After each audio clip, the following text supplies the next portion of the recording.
Austin. Turning now to our top four at 4 o'clock, it's a story we first reported on the 25 News mobile app. State police are still investigating a shooting at the Casey's in Lexington this morning. Sam Matheny is in Lexington with what we know.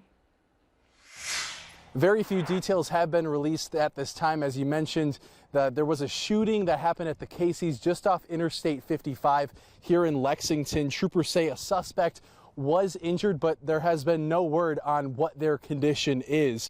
There also is currently no danger to the public.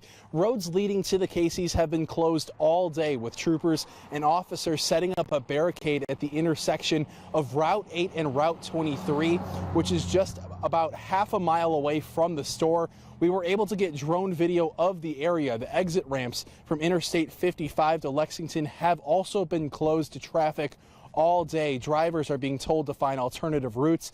The Lexington School District put schools on a soft lockdown for a short period of time until administrators gave the all clear. When we get more information, we'll make it available to you guys right away on 25newsnow.com, here on air, and on the 25 News app. Reporting in Lexington, Sam Matheny, 25 News. Thank you.